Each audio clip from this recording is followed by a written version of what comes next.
خفيفة.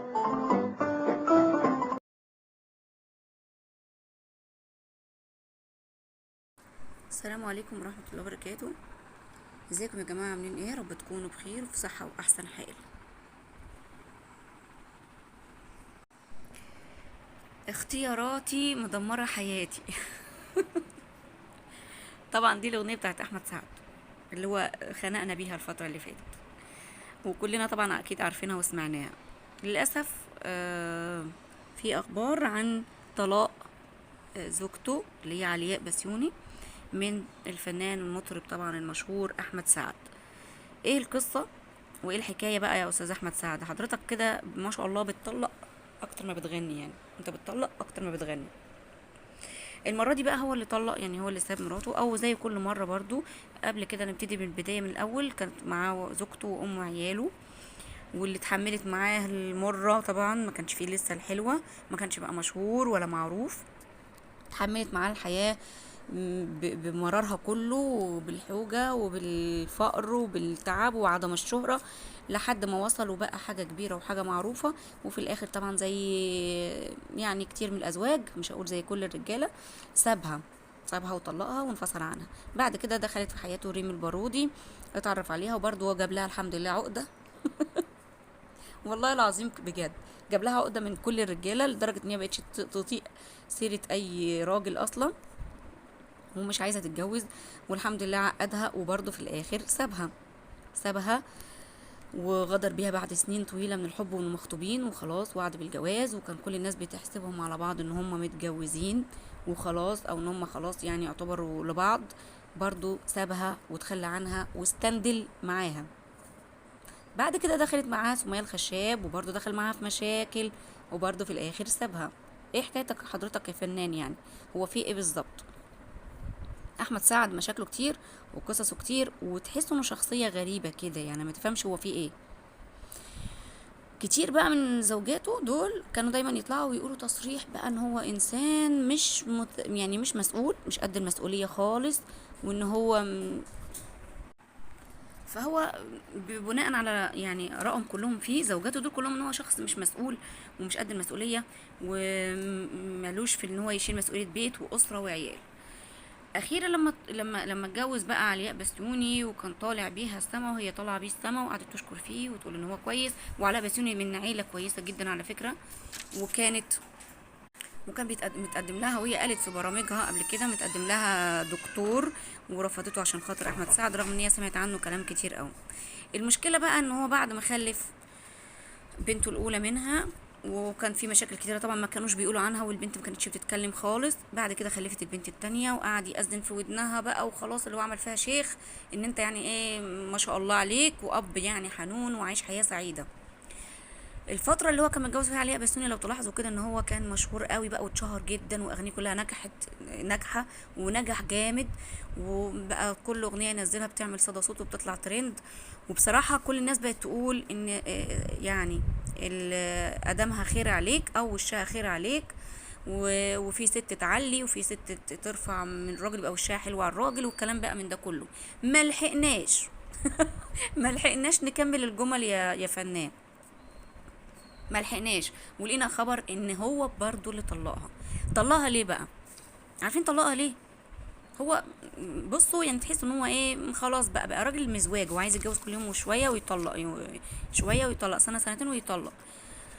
فطلقها لسبب يعني لحد ما انا مش شايفاه سبب قوي قوي عشان تخرب بيتك علشانه، يعني ان بنته الصغيره وقعت على رجليها واتكسروا رجليها الاتنين.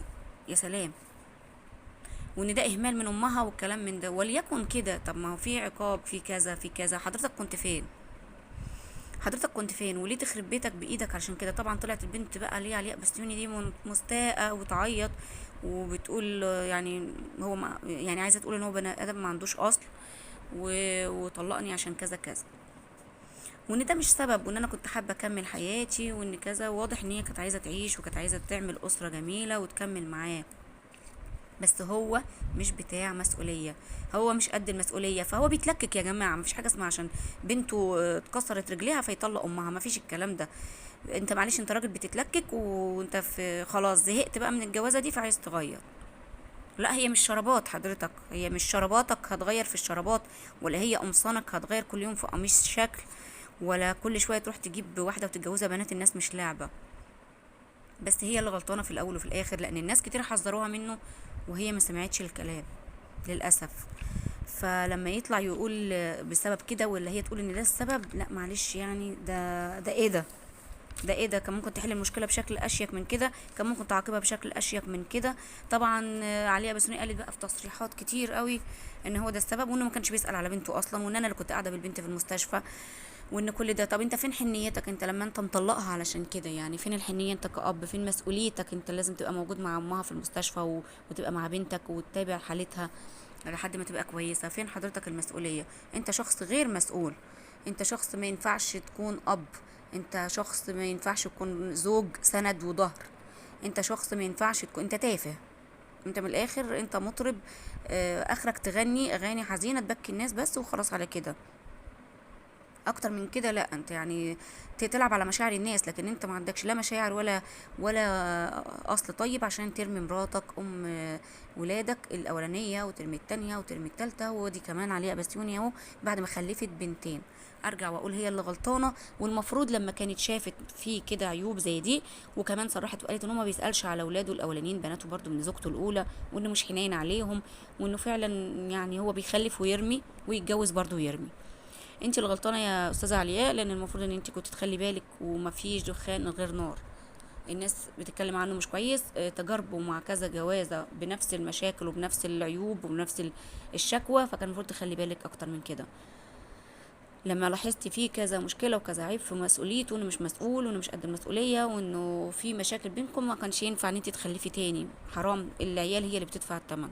انت جبتي بنت واتنين، ما كانش ليهم لازمه خالص تخلفي تاني، ولكن ربنا يحفظهم ويبارك لك فيهم ويعينك عليهم. وفي الاول وفي الاخر انت اتجوزتيه باختيارك، وانت اللي اخترتي، ولازم تتحملي مسؤوليه اختيارك. لكن العيال دي ذنبها ايه؟ يعني انت اخترتي اختيار غلط، وشخص غلط، لكن للاسف جبتي بنتين هيتحملوا مسؤوليه اختيارك انت الغلط، وهم اللي هيتحملوا المسؤوليه للاسف. للاسف يعني. ف بصراحة الموضوع مؤسف قوي، والموضوع بقى بايخ قوي قوي قوي يا فنان. ده حتى طالع تامر امين في برنامجه، بدل ما يتكلم في الغلا الاسعار ولا البريكس اللي احنا داخلين عليه، والبلاوي السودا اللي احنا فيها، وده كله ماشي، ولا اي حاجه زي الرز مثلا اللي اشتري من دعم التموين. المفروض انا ما اعرفش انا ان الرز اساسا كان موجود. انا اول مره اسمع. لا، ده ساب كل ده وقاعد بيتكلم على مشكله احمد سعد، وان هو بيطلق اكتر ما بيغني. يا استاذ تامر، طب حضرتك ممكن تتكلم الناس في حاجه تخصهم شويه، حاجه تكون محور اهتمامهم. عرفونا الدنيا رايحه بينا على فين، الغلا ده اخرته ايه، احنا رايحين على فين، وسكه الناس دي خلاص تعبت، الناس بجد تعبت، وخلاص احنا مش هنستفيد حاجه من زفت فنان ولا مغني طلق ولا اتجوز. احنا عايزين نشوف حال البلد وحالنا عامل ايه. ده اللي يهم الناس، لقمة العيش، رغيف العيش، الرز، السكر، الزيت، الحاجات، الاكل يا بابا، الاكل هو ده اللي يهم الناس. فهم ده البرامج بتاعتنا اللي بتقدمها، وهو ده الاعلام بتاعنا. هو ده كان الفيديو بتاعنا النهارده، اتمنى يكون عجبكم، ولو عجبكم ما تنسوش اللايك والشير والاشتراك في القناة. مع السلامة.